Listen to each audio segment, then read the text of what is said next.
What's up, everyone? As many of you know, we just got CPI data. Next up is PPI coming out tomorrow. And inflation ticks up to 3% for the first time in a long time. Consumer prices rose 0.5% from December, the month prior, which is the fastest pace since September of 2023. And while economists were expecting Wednesday's report to be somewhat unexciting, little change from last month's data, rather we had a pretty hot report. And as said by Chris Rupke, chief economist at FWD Forward Bonds, the long national nightmare of inflation isn't over yet for consumers, businesses, and investors. And while there could be some seasonality that pushes prices up at a faster clip in January, today's news for the Federal Reserve officials is all bad. Even core CPI moved higher in January, jumping 0.4% on a monthly basis, bringing their annual rate to 3.3% from 3.2%. However, core has hovered around this range for the last few months, 8 months now according to Oak McCoy. As for core, according to him, it's fairly stable. One positive is from an annual basis, shelters inflation is continuing to cool, down 4.4%,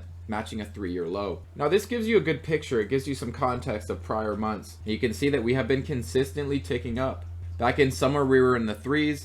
Inflation started coming down enough to where the Fed could get some cuts in there. Seems like they may have jumped the gun. Inflation is back to 3%. Inflation since October essentially has been ticking higher ever since. Now, as I said, we do have PPI coming up tomorrow. This will be relatively important as well. But what's this mean for Fed probabilities? Well, it hasn't changed much for the year. When you look at by the end of this year, by December of 2025 Fed meeting, the market still sees the most likely scenario as one cut. We went over this the other day. This was pretty much the same. Where things did change is on the short term. The likelihood of future cuts on the short term is basically nil. The upcoming meeting, the chance of a cut is at 2.5%. This was closer to a 10% last we looked before CPI release. One thing I want to point out with Bitcoin that's very interesting is it does tend to bottom out on CPI prints. And I'll show you examples of this. Our last read back in January, this basically marked near the bottom.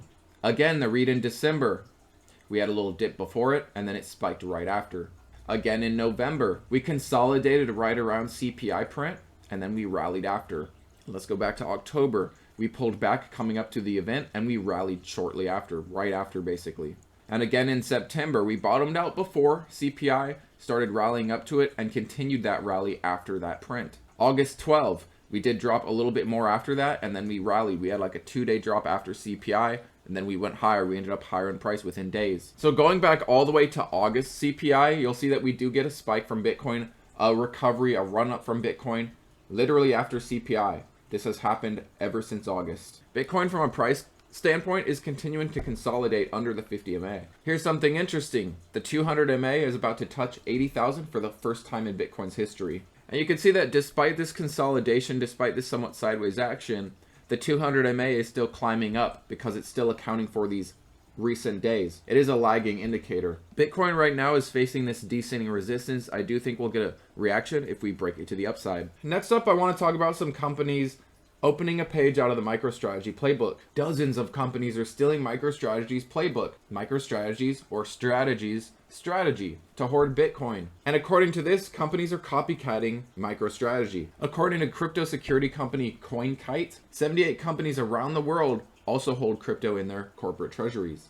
Among them are pharmaceutical companies, advertisers, others. OneMedNet, for example, a $30 million company, used 4.6 million raised through private stock sale to buy Bitcoin. They see the trend. And this article theorizes that it's in order to fight back against short sellers. Normally, the way you defend against short sellers is increasing revenue, which we're very actively in the process of doing. Another way to fend off short sellers is to be a profitable company, but I digress. Another company, KULR, I remember the retail hype on that one. They're also getting into Bitcoin. They bought 510 Bitcoin. And Palmer, the senior equity research analyst at the benchmark company, is a little salty about this. He said small companies' Bitcoin habit risks them becoming zombie companies that use their core business to fuel a Bitcoin buying strategy. Well, if these companies are unsuccessful, they're looking for options, and I think Bitcoin is a viable option. But there is something to be said about companies getting into this that are completely mismanaged, that are unprofitable, that have no possibility of profitability ever. They're turning to Bitcoin in hopes of some profitability. And for some, that will be their saving grace. For some, it just might not be enough. He continues on saying companies that have seen their stock struggle, often because their business models are not particularly compelling in the eyes of investors, they have opted to follow MicroStrategy's lead. implying that they're basically running out of options and Bitcoin's a last resort, in so many words. Now, we talked about this North Carolina Bitcoin news the other day. According to Dan Spuller, North Carolina's effort stands apart from the rest. And he says what makes this bill so unique is it was introduced by Destin Hall, Speaker of the North Carolina House of Reps. Hall is one of North Carolina's most powerful leaders. Now, this bill, this would allow state lawmakers to invest up to 10% of the state's funds into exchange-traded products tied to digital assets. With a market cap exceeding $750 billion, this might not just be for Bitcoin. It authorizes Bitcoin investments for state-managed funds, teachers, state employees' pensions, insurance funds, veterans' home trust funds. And this is co-sponsored by longtime Bitcoin champions Mark Brody, Steve Ross. And Spuller, back in late January, noted this process is moving quickly. Most importantly, the right stakeholders are aligning. This won't just be a messaging bill, it's a plan in motion.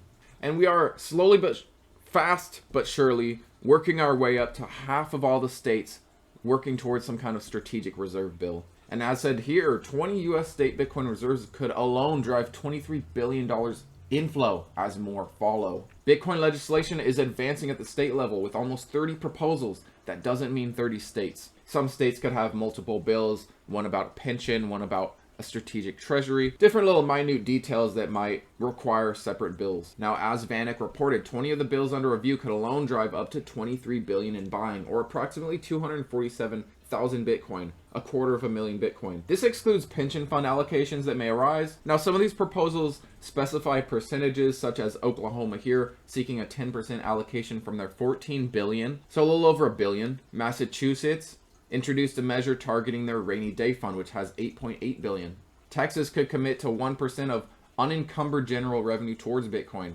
Amount price-wise unknown, but 1%. One bill is marked as failed. Wyoming's 3% allocation of $27 billion is marked as failed or dead, so they'll likely go back to the drawing board. But yeah, North Carolina, 10% of select state funds in Bitcoin. It is happening. While some obviously will not be approved, while some will have to go back to the drawing boards, change things up a bit, maybe it won't be 10%, it'll be 2%, 1%, 5%. But you know, some of these are going to pass. This will inevitably bring more buying pressure to Bitcoin, to the tune of billions of dollars. I did want to remind you guys, you iren holders or iren considerers, that iren is reporting today after the bell. Right now it is working on breaking out of its descending resistance. I'd like to see a candle close above. This might just be a false breakout similar to this wick that ended up falling short. Funny enough, as we thought the other day, iren did head back and test its 50 MA, also this $12 level, before bouncing and breaking through this 1250 area. Now it's either going to get rejected here or it's going to break out to 1350, a previous resistance in the past. I think this will all depend on earnings. One thing to consider is the FASB accounting standards should be in effect for iren. This is their fiscal Q2 of 2025.